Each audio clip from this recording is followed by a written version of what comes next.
जयपुर से एक खबर है। पीसीसी चीफ गोविंद सिंह डोटासरा का बयान सामने आया। सदन में हुए घटनाक्रम पर डोटासरा ने कहा कि राजस्थान की जनता साक्षी है। डोटासरा ने कहा कि पूरे घटनाक्रम पर सदन में खेद प्रकट किया। समझौते के बावजूद मंत्री की माफी नहीं आई। विपक्ष को कुचलने के लिए बीजेपी ने ये षड्यंत्र रचा। बजट विफलता पर चर्चा से भागने के लिए ही षड्यंत्र रचा गया है और सदन की कार्यवाही में हिस्सा नहीं लेंगी कांग्रेस। अब बता दें, जनता की लड़ाई सड़क पर लड़ने के लिए तैयार है कांग्रेस। ये साफ तौर पर पीसीसी चीफ डोटासरा की तरफ से कहा गया है। हम लोग घटना के ऊपर, संपूर्ण घटना पे खेद व्यक्त करेंगे और मंत्री माफी मांगेगा और अमर्यादित जो टिप्पणी है उसको कार्यवाही से एक्सपंज किया जाएगा। जो मंत्री ने जहां से शुरुआत की थी, 1.5 लोग हुआ था, उस मंत्री ने न तो माफी मांगी और न ही उस कार्यवाही से उसको एक्सपंज किया गया।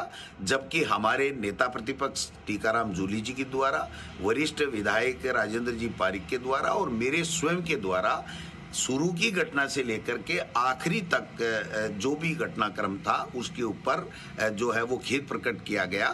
तो निश्चित रूप से सरकार सदन नहीं चलाना चाहती। तो ये आरोप जो है वो पीसीसी चीफ की तरफ से लगाए गए हैं। विष्णु, जो पीसीसी चीफ गोविंद सिंह डोटासरा की तरफ से बयान यहां पर सामने आया है कि उनके द्वारा खेद प्रकट किया गया, लेकिन फिर भी समझौते के बावजूद माफी सामने से नहीं आई मंत्री की। अब इसको लेकर कांग्रेस जो है वो पूरी तरीके से नाराज नजर आ रही है। क्या कुछ और उनके द्वारा कहा गया? गोविंद सिंह डोटासरा ने बातचीत हुई जब गतिरोध तोड़ने के लिए, तो विधानसभा अध्यक्ष की अध्यक्षता में बात हुई, तो वहां पर सहमति बनी कि गोविंद सिंह डोटासरा खेद व्यक्त करेंगे, मंत्री भी अपनी बात रखेंगे। लेकिन यहाँ गोविंद सिंह डोटासरा ने अपनी बात रखी तो समग्र जो घटनाक्रम हुआ उस पर खेद व्यक्त कर दिया, लेकिन आसन के प्रति उन्होंने खेद व्यक्त नहीं किया। तो संसदीय कार्य मंत्री का और जो विधानसभा अध्यक्ष है उनका कहना था कि जो बात यहाँ पर हुई, अंदर जो बातचीत हुई उसमें सहमति बनी, उसमें ये था कि वो विधानसभा अध्यक्ष के प्रति खेद व्यक्त करेंगे, क्योंकि आसन के प्रति खेद व्यक्त करना है। तो गोविंद सिंह डोटासरा ने कहा पहले मंत्री अपनी बात वो खेद प्रकट करें कि उन्होंने जो दादी शब्द उपयोग किया है वो गलत किया है। इस बात को लेकर वापस गतिरोध हो गया।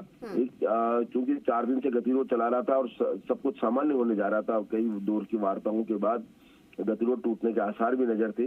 लेकिन इसी बात पर अड़ी यही हो गई कि वो इस खेद व्यक्त किस सीधे नहीं करें, और उन्होंने किया नहीं कि पहले मंत्री अपनी बात रखे फिर मैं खेद व्यक्त करूंगा। बस वहीं से हो गया। अब भले ही गोविंद सिंह डोटासरा बाहर आके कुछ भी कह रहे हो, लेकिन विधानसभा में विधानसभा अध्यक्ष ने अपनी बात कही कि वो एक बार खेद प्रकट कर दे।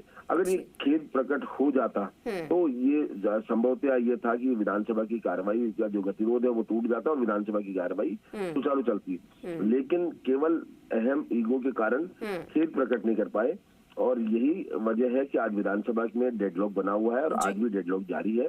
तो अब देखना यही है कि सरकार वापस विपक्ष से बातचीत करती है या फिर ये सदन की कार्रवाई यूं ही चलती रहेगी। क्योंकि एक गोविंद सिंह डोटासरा है, उन्हें समझाने का प्रयास किया था राजेंद्र पारिक सहित नेता प्रतिपक्ष टीकाराम। ठीक है विष्णु, आप नजर बनाए रखिएगा। हम आपसे लगातार जानकारी लेते रहेंगे पूरे मामले को लेकर। फिलहाल के लिए आपका बहुत शुक्रिया जानकारी साझा करने के लिए।